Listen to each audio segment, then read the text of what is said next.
¿Cómo se pronuncia esta palabra? ¿Tear o tear? Quédate en esta clase porque vamos a ver las diferencias. Empezamos con el verbo irregular tear. Tear, ¿qué significa eso? Romper, rasgar. Tear, si lo vamos a ver en pasado, sería tore, rompió, rasgó.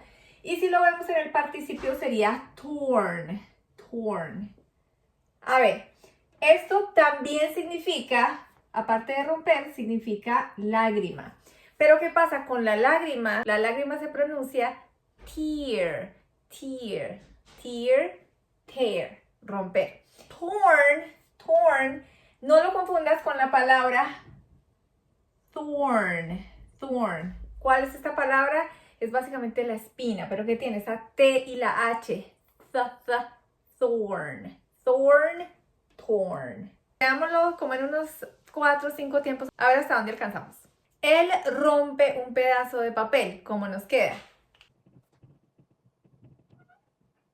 He tears a piece of paper. ¿Qué le tienes que prestar atención acá? Que le estamos agregando una S al verbo porque estamos hablando en la tercera persona que sería él. Y le agregamos la S y le pronunciamos la S. Tears. Ahora el pasado simple. Ella rompió un pedazo de papel. She tore a piece of paper. ¿Sí ves? El resto de la frase nos queda igual, solamente le pusimos acá el pasado del verbo romper, que sería tear. Ahora veamos el pasado continuo. Hay varias cositas que debemos tener presente aquí.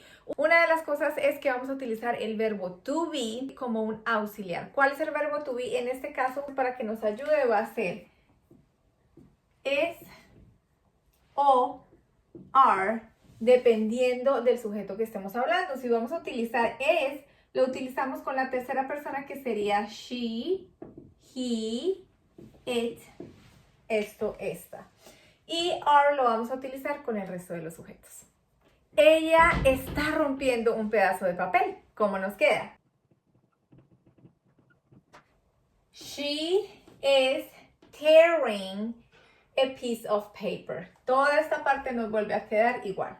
¿Qué le agregamos aquí? Básicamente le agregamos el ing al verbo y le agregamos el verbo to be. Si tenemos el verbo to be, le agregamos ese ing al verbo porque estamos hablando de ese presente continuo. Ahora, el pasado continuo no se le hacen muchos cambios. Ya dijimos que el verbo to be en presente continuo nos quedaría is y nos quedaría are. Y si vamos a utilizar el pasado continuo, vamos a utilizar was o vamos a utilizar were, dependiendo de quién estemos hablando. En este caso yo voy a decir, ella estaba rompiendo un pedazo de papel. ¿Cómo nos va a quedar? ¿Cuál utilizamos? El que utilizamos para la tercera persona, que sería was.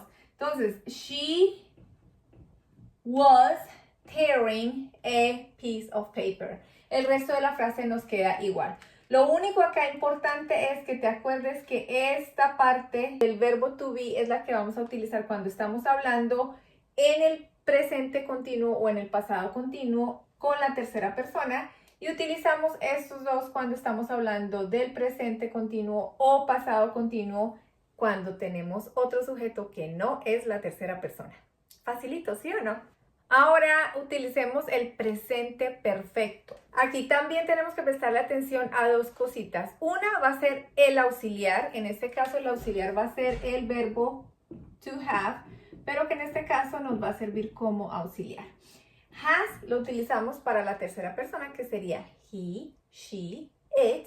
Y have lo utilizamos para el resto de los sujetos.